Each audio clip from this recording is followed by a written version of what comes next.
With almost 200,000 hotels on the planet, it takes something special to stand out from the crowd. Some hotels achieve a status that goes beyond 5 stars. Butler service. You have everything you could possibly want. And satisfy the world's most demanding guests. It's not uncommon for us to check in more than 2,000 people on a given day. This is where Clark Gable walked. This is where Marilyn Monroe walked. This is where stars of today walk.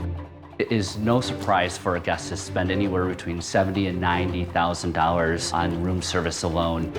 Today, we're checking into one of London's most fashionable hotels. Smart people call it the Dorch, and it was smart right from the start. There's always a chance that you're going to turn around and Jennifer Lopez or Tom Cruise are checking in. A royal favourite. Prince Philip had his stag do there. They actually smashed the light bulbs so they couldn't take any further photos of any shenanigans. With a racy past. Sex workers would come on their breaks and the staff of the kitchen would supply them with Bovril. To find out what it takes... And one of the managers came out and he said, there's a chap in the bar, we'd like him to leave. And at the end of the bar was sitting one of the grey bubbers. To be one of the world's greatest hotels.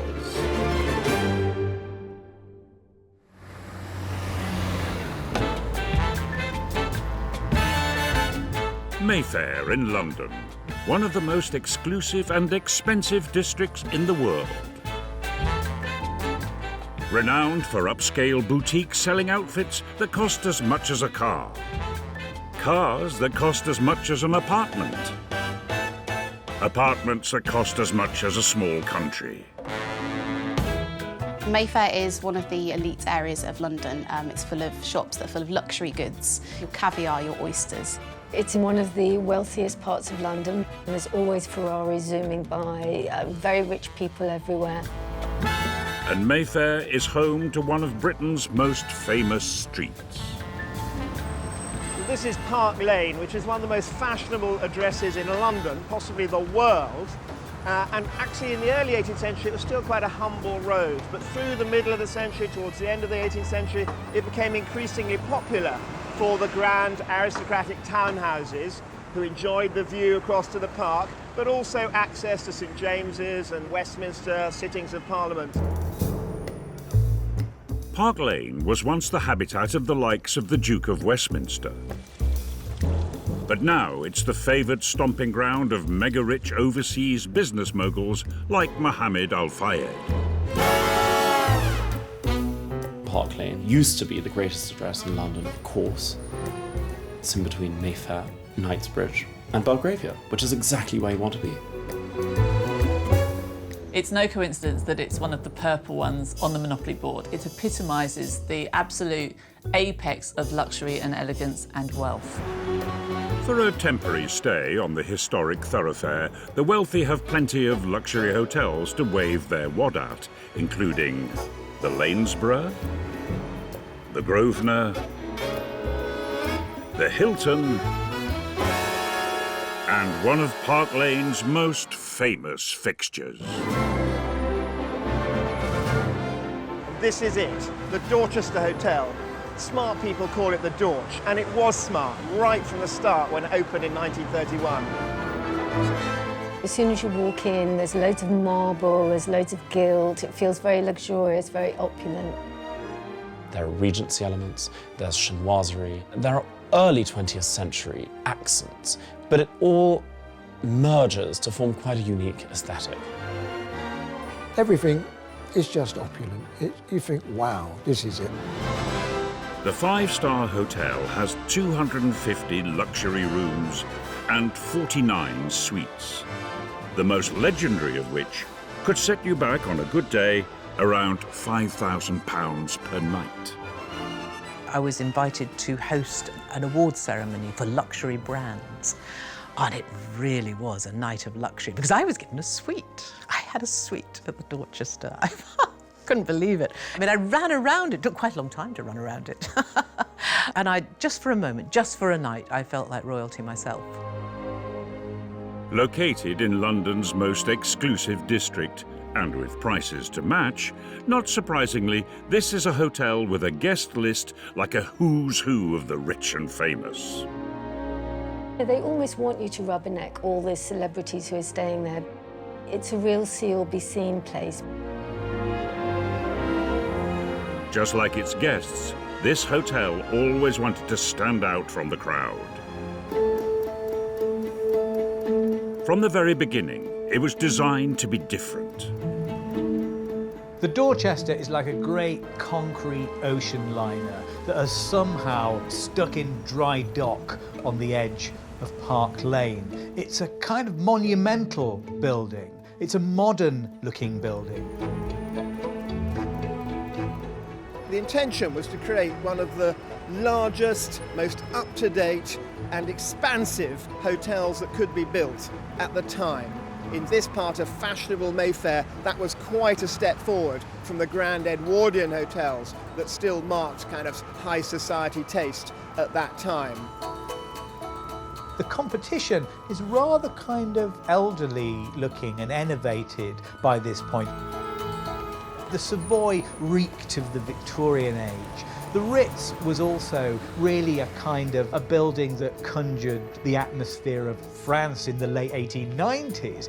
But the Dorchester used modernity to attract people inside.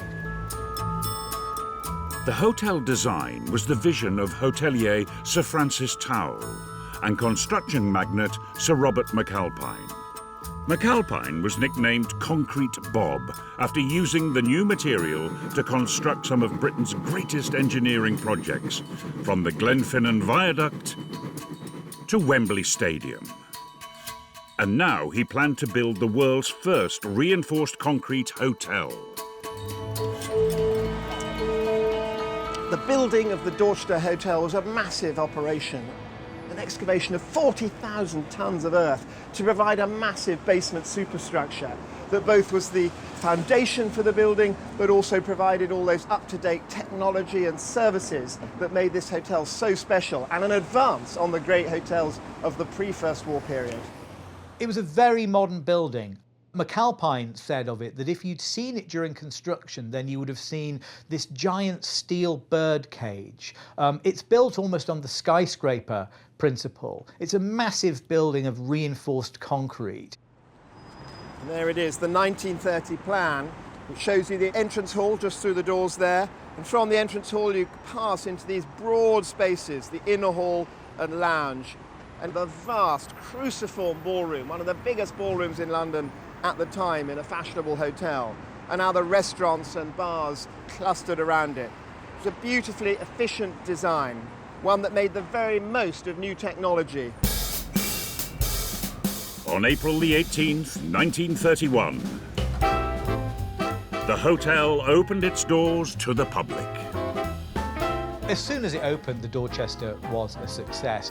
This is a rare thing in the history of grand hotels. Often some of them have rather bumpy openings, or find that by the time they're open, they've been surpassed, and that their cons aren't quite so mod as they were once they were in blueprint form. But the Dorchester wasn't like that. The Dorchester maintained its modernity, and it became a kind of magnet for all kinds of people. It's immediately the place where film stars and cabinet ministers and financiers want to hang out.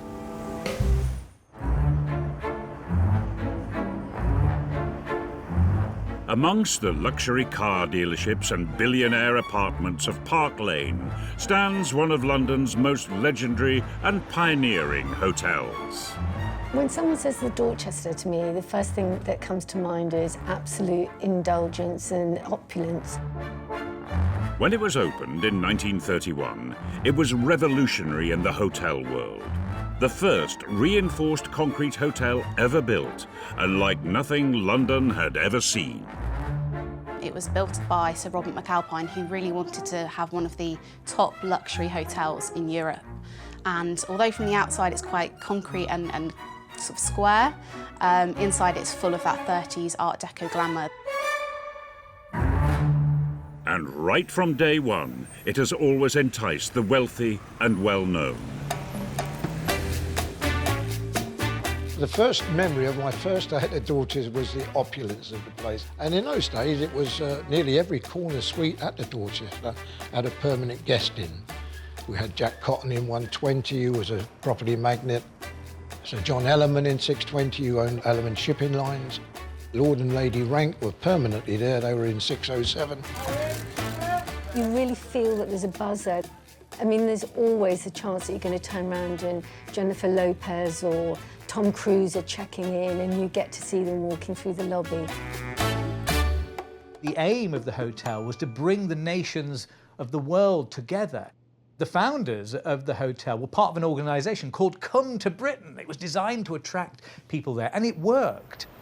The clientele were plutocrats and they were aristocrats, but there was a bit more cultural mixing, perhaps, at the Dorchester than in some other places. As long as you could afford to pay the bill there were no problems about how well connected you were or what sort of person you were. Although it seems there have been some exceptions. When it's money orientated, you don't always get the people you'd like. And I can remember being out, as a doorman, being out there one evening, and one of the managers came out who was always ready to pass the buck. And he said, oh, by the way, Ted, there's a chap in the bar, we'd like him to leave. Can you go and have a word? So I said, yeah, and I went, and at the end of the bar was sitting Charlie Cray, one of the Cray brothers. Oh dear, I thought, well, can't back off now. I walked up and stood in front of him and I said, good evening, Mr. Cray. He said, what do you want? Well, I said, sadly, Mr. Cray, the management would like you to leave. And I was ready to get a little bit of bother. So I stood back a bit, but no, he stared at me for a minute, got off the stool and walked out. And I breathed a big sigh of relief. It seems crime doesn't always pay, and even if it did, you'd need an awful lot of loot to stay at the Dorchester today. The hotel has 250 five-star rooms and 49 suites, and a penthouse could set you back over £5,000 for a single night. What's interesting about the Dorchester is that the names change, the faces change, the trends change, even what countries it is popular with, what superstars arrive. But what hasn't changed is that it's always been that go-to spot in London ever since it opened its doors. Back in the 30s, it was all about foils, literary luncheons. It was people like Noel Coward, Cole Porter, it was Somerset Maugham, Cecil Day-Lewis. I mean, these were the superstars of their day. In the 1930s, that superstar set were all about London's latest fad. Originally, in the UK, the place to go when you wanted to have a cocktail was the hotel bar. And mostly it was because the people who really wanted the cocktails, especially during the Prohibition era, were American tourists. The elites of London saw that happening, and the bright young things saw that happening. They went crazy and started flocking to the hotel bars. Just 7 years after opening, in 1938, the hotel decided to up its reputation as London's most modern hotel by redesigning the bar and poaching the best barman in the capital from rival hotel, the Savoy. Megastar mixologist Harry Craddock. Harry Craddock is one of the most remarkable men in the bartending industry. He was a god, he was a pioneer. You couldn't refuse the offer when the Dorchester said, we're going to refit our bar, and we're going to refit our bar according to your specs. How could you resist that? How could any barman resist the idea that a bar was being designed specifically according to his specifications? And more than 80 years after his arrival, some of Harry's creations can still be found on the Dorchester's bar menu.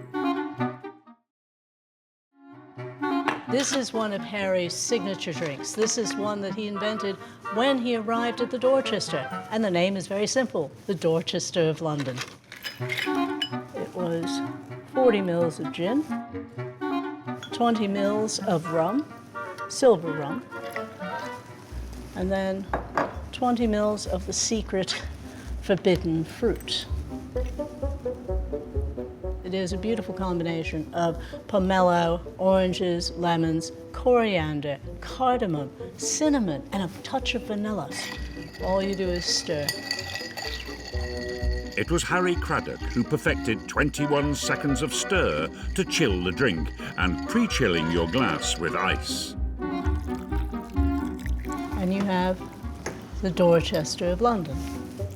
This is a lovely drink because it's not too bitter, it's not sugary, it's just a beautiful thing. The legacy of Harry Craddock is perfection in bartending. Harry Craddock told us how you had to behave, how you had to serve people, how a drink should be made so that it made people happy. And in the 1930s, it wasn't just in the bar that the hotel was leading the way. 1, 2, 1, 2, 3.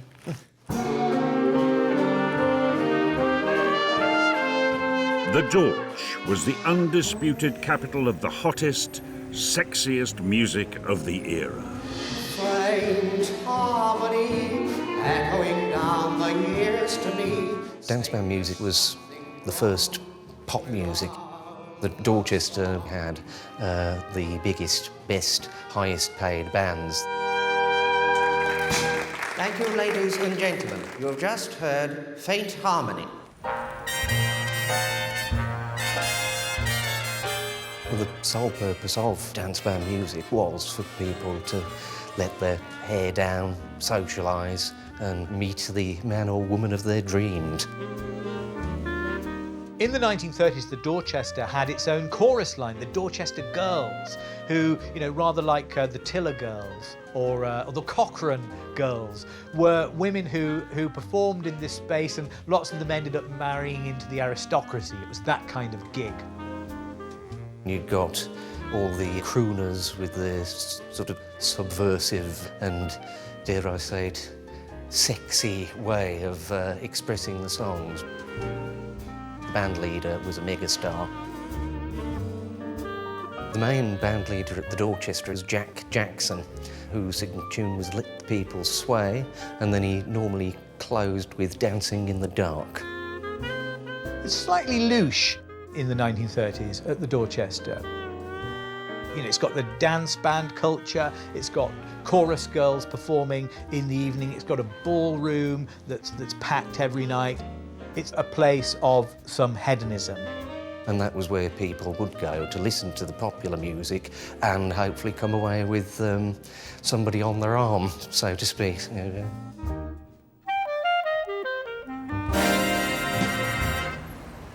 With arguably the best bar, barman, band and ballroom in London, the hotel was realising the dreams of its creators, Robert McAlpine and Francis Towell. The ambition in building this hotel was to create the perfect modern luxury venue and place to stay, both for fashionable people in Britain, but also visiting American tourists and film stars, minor royalty. They wanted it to really appeal to the smartest set they possibly could.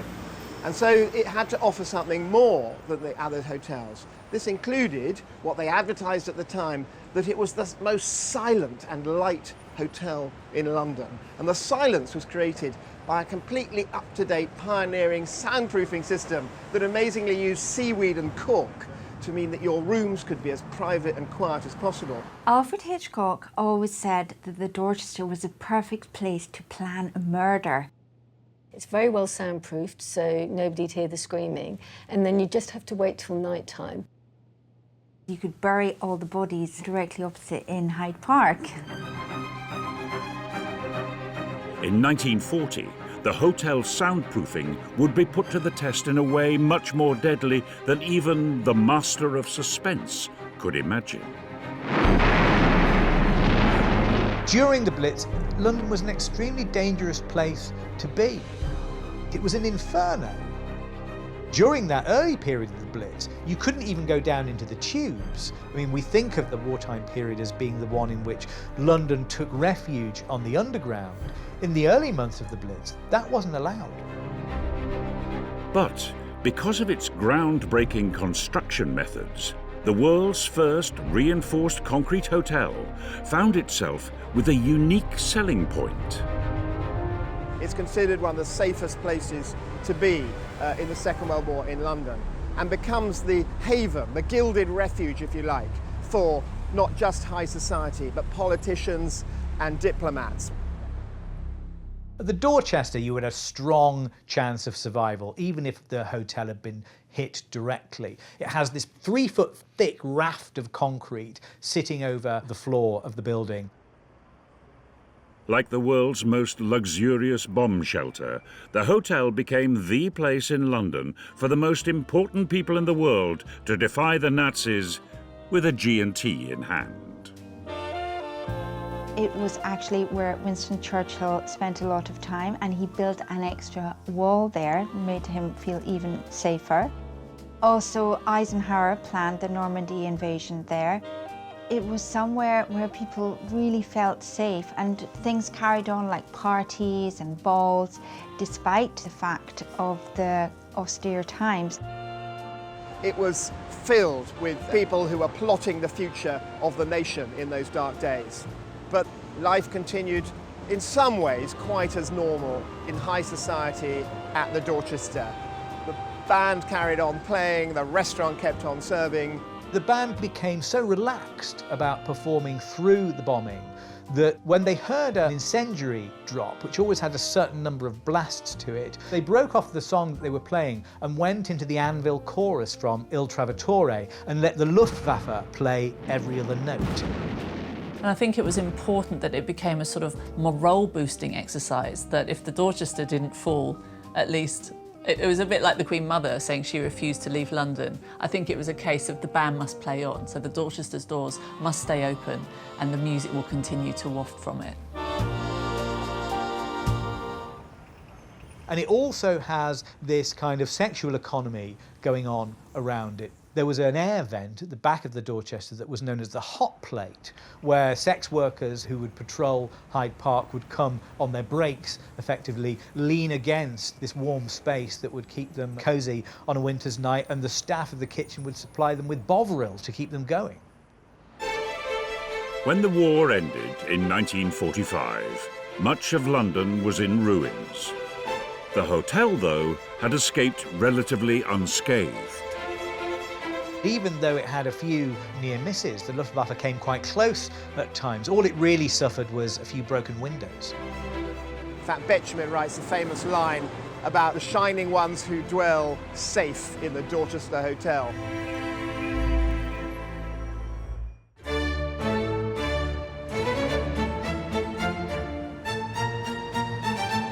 Built in London's prestigious Mayfair district, the Dorchester Hotel has been a haven for the wealthy and well-known since the 1930s. I'm a real pain. I'm actually a very easygoing person, but for certain things, I want it my way. For instance, I don't like a duvet because it's too hot for me, and I can't stand it. I feel like I'm suffocating. And the Dorchester knows I want a sheet and a light blanket. And so every time I come here, it's there. I don't have to call up and ask for it. We used strips of card so that when the guest came in, say, Mr. Charlton Heston, you'd know that he'd like to be on the 6th floor. He'd like a large double suite with an extra room. That he always wanted 3 bathrobes. He wanted flowers on the table. He didn't like lilies. Everything was written out and you knew exactly what they wanted. The Dorchester is, of course, very popular with a chic Middle Eastern crowd. They take whole floors, just like Philip Green, who used to live at the top, and had a beautiful apartment with an oval dining room, as I recall. The hotel has always attracted the moneyed, and it was no different immediately after the Second World War. At the height of their glamour, the young Princess Elizabeth and her new beau, Prince Philip, before he was even Duke of Edinburgh, they epitomised the absolute cream of London society. And guess where they went to party? The Dorchester Hotel. Dorchester's always been quite popular with royalty. In the post-war period, there was about 1 function per week, a formal function that was attended by a member of the royal family, be that the King or Queen at the time, or maybe Princess Elizabeth when she was just starting off her royal duties. Royal functions and society dinners have been a fixture at the hotel throughout its history. But if you're a mere mortal who's lucky enough to have an invitation land on your mat, how can you survive din-dins without making a right royal faux pas? A lot of the rules of etiquette go back almost to the dawn of man, when man first walked the earth. And over time, as society has changed and technology and cultural mores have changed, so has the etiquette. So the no elbows on the table rule, for example, goes back to the Middle Ages, when the tables they used were not secure tables like this one today. They were trestle tables. They were benches with sheets of wood placed on top of them, and they weren't secure. And so if you did put your elbows or any part of your arm on the table, it may tip. Let's imagine that suddenly, with no warning, you are next week going to be attending a dinner. Here is what you need to do. You arrive at the Dorchester. The doormen in their beautiful British racing green morning coats open the door of your taxi and they show you through into the hotel. No social media. Let's not tweet or post on our Instagram story that we're at the Dorchester. Keep your phone away and turned off. If you can make it through the front door without embarrassing yourself, you'll next be faced with the terror of the table. Especially if you're sitting on a round table, it can be quite confusing as to which side is your bread plate, which side are your water glasses. The key to remember is BMW. B for bread, M for meal, it's in the middle, and W for water and wine is on the right-hand side. Take the bread from this side, drink from that side, and then you're not stealing anyone else's food or wine. You don't need to put the napkin on your lap the moment you sit down. That shows that you're a little bit too eager, but really within sort of a minute or two of sitting down. Now, we're not going to do a big theatrical flick to the side. Instead, we just simply unfold it very gently and fold it in half, and it goes on the lap. We're not going to tuck it up here, because we're not a child. It goes simply on the lap. And when you come to use it, you take your finger, you wrap the napkin around your finger, and you dab very gently. There's not really supposed to be a lot of food on the napkin. If there is, something is going fundamentally wrong. The food should be going in your mouth and not around it. If you manage to eat food without causing a major diplomatic incident, how do you subtly alert the waiters? Now, if you imagine the plate as a clock and the cutlery as the hands of the clock, they would go at 6:30. Whereas if they're in the 3:40 position, crossed with the bridge of the fork over the knife, that's an indication that they are still eating, they are paused, they are resting, don't clear my plate. Just like when you arrived at the Dorchester after the dinner has finished. No tweeting, no posting about it on Instagram. Discretion is key if you want to be invited back. In 1947, there may not have been social media to worry about, but discretion was still the name of the game at London's most fashionable hotel. In fact, Prince Philip had his stag do there, so he's just about to marry the most important woman in the world, and that's where he goes for his last night of, you could argue, freedom. I suppose it's quite a notch for the Dorchester to say that they hosted Prince Philip's stag night there back in 1947. They invited some of the cameras along to see Philip and his friends, including his uncle, Louis Mountbatten, having some drinks, having a good time, and these were then put in the paper. But ever conscious of public perception and being a private individual as well, Philip and his friends then took the cameras off the photographers and said, we'll take your photo. And instead, they actually smashed the light bulbs so they couldn't take any further photos of any shenanigans that went on that night.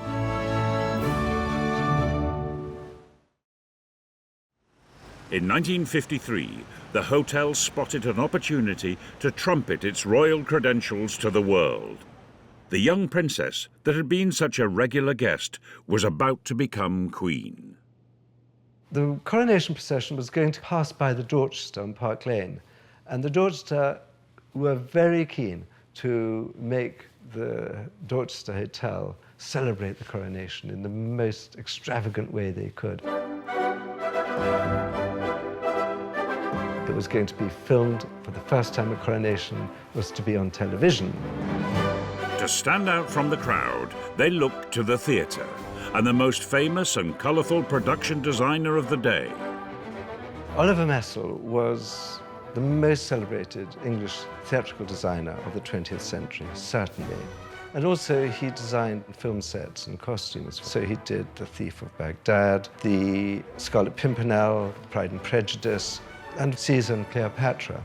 And for the Dorchester, Oliver created 2 enormous cartouches, the whole height of the hotel, of a mass of flowers, culminating with a cipher with the initials E and R and a crown above it.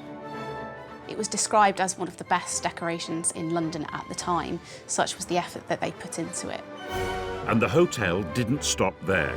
They had another challenge for the man responsible for some of theatre's most fantastical sets.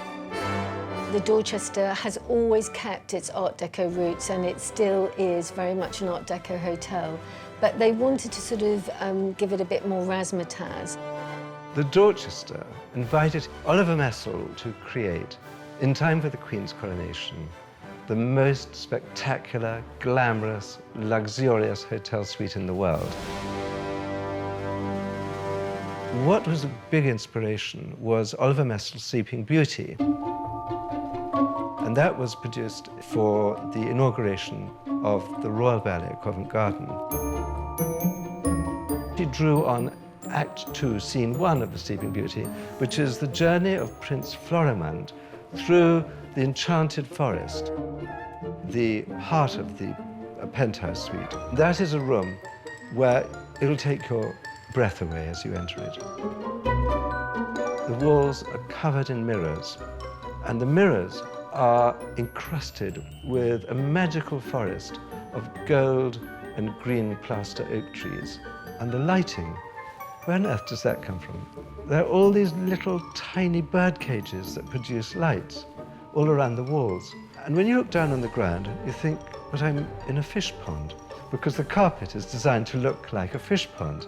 But when you look through the windows, and there's lovely French doors with the red silk curtains on either side, there is actually a fountain with a statue of Leda and the Swan, carved in limestone. It's unreal. That is the Pavilion Penthouse Suite on the 8th floor. On the 7th floor below is the Oliver Messel Suite, which is the bedroom suite, which was very, very popular with Hollywood stars. You never actually want to go to sleep. There's nothing like it in the world. It's a silk-lined jewel box.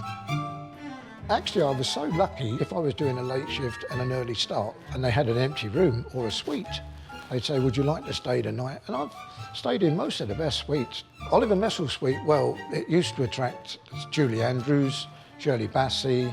Nearly all the celebrities went up there because they were very expensive suites. In '53, to stay in the Oliver Messel Suite would cost you the princely sum of £40 or £50. I dread to think what it might be today. Well, today, prices start at over £3,000 for a single night. Unless, like some, you're very, very lucky. Most of the times when we had a young bride and groom on their wedding nights, if we could give them a suite, you know, they might not be able to afford it. They could afford a double room at the Dorchester. We always try to give them a suite. And I remember once, a young couple, we gave them the Oliver Messel, and their eyes was agog and amazed.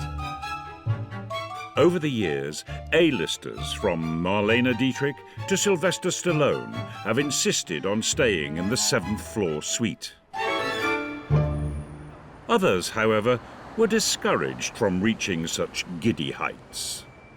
Judy Garland, a very popular film star of the day, always put her on the 1st floor because Judy could be very volatile. She would open the window and jump out. Lucky enough, being on the 1st floor, you just land in the daffodils and you get the call, can someone go up to the gardens? Judy's in the flower bed. London's luxury Mayfair district has Michelin-starred restaurants coming out of its diamond-studded ears. So if any hotel based there is to reach the top of the hospitality tree, it's got to compete in the kitchen. The mark of a great hotel is to provide not just sort of fancy three-star restaurant food, but to do things well. What is nice about staying at the Dorchester is that I can order something from Chinese to something Middle Eastern, or if I feel Indian, to fish and chips, to pasta, to pizza. In a way, the hotel reflects the diversity, the culinary diversity of London.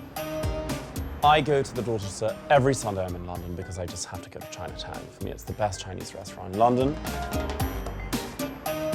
Today, there are 6 eateries on site, including their Michelin-starred French restaurant, where the tasting menu will set you back £160 per person before you've even looked at the wines. I've eaten at Alain Ducasse there, which is one of the very few 3 Michelin-star restaurants in London. It's quite a plain room, but it's got this sort of like strange feature, which is you can sort of dine in the middle of it, and you're behind these, I think there's 4,000 fibre optic lights, and a sort of gauze curtain, so you can see everybody else in the dining room, but nobody can see you. But one hotel regular had her own very particular take on what constituted gourmet dining. If there's one official queen of the Dorchester Hotel, I think we would have to say it's Elizabeth Taylor. I mean, she went on honeymoon there 5 times, so she clearly had an enduring love of the hotel that didn't last for her husband's. The Dorchester kitchen was one of the largest kitchens in the world and supported probably one of the largest brigades of chefs in the world. Elizabeth Taylor, she was throwing a party, so head chef of the Dorchester came to me and said, Elizabeth Taylor wants to come down to the kitchen and she wants to tell you how to do baked beans. So she came down and I actually took her to work on the staff cooks section. And she said, right, first of all, you want these tins of beans. And so I opened those and we tipped them into this big copper dish. Then we put Muscovado sugar. Then we put crushed crisps. Then we put deep-fried crispy onions on the top. And then we baked them in the oven. And she said, oh, that'll be perfect. And I went, fine. Taylor played out much of her incendiary romance with Richard Burton at the hotel. I think Taylor and Burton had some of their best fights at the Dorchester. When the drink was running, they were very good at it. But they weren't the only megastars whose passion overflowed on Park Lane. Another great romance that played out in the corridors of the Dorchester was the romance between Peter Sellers at the height of his fame in the early 1960s and Swedish beauty Britt Ekland. And this is what legend has. He discovered that she was staying at the Dorchester, he'd seen her picture already in newspapers, and he just went and knocked on her door, as you do. It worked. 10 whole days later, they were married.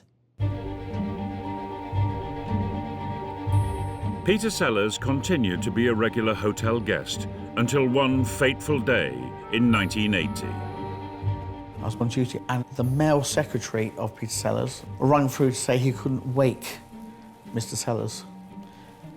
Straight away, seconds, we had the reservations manager, the hotel sister rushing upstairs to the suite, and I was coming up behind with the oxygen mask and the tank. I got there 8 seconds after they were in the room, and I realised something was really serious. Taken by ambulance to hospital and he passed away. Peter Sellers suffered his what turned out to be fatal heart attack. So it was clearly quite a significant place for him one way or another.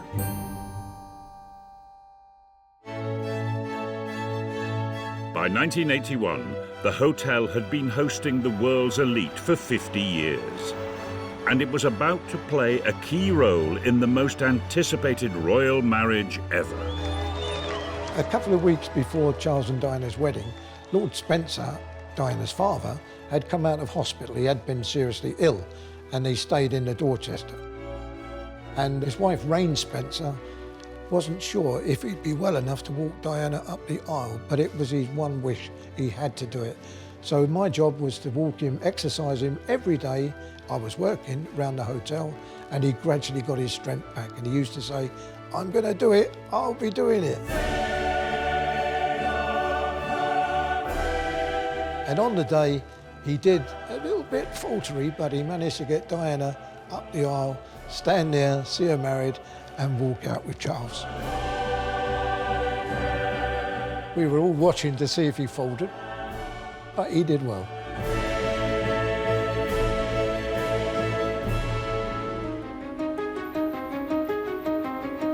Just like the monarchy, this historic hotel has had its ups and downs, but seems destined to remain a fixture in the British way of life. In 100 years' time, the Dorchester will still be there because it's so strong, it's probably impossible to knock down. I think what sets the Dorchester apart is that it is just more sociable than the other hotels, and it also has really down-to-earth service. I think the Dorchester can run and run because it doesn't try to update itself and accommodate to the new eras. It's never out of date because it's just stuck. It's kind of created its own time warp, and it celebrates that.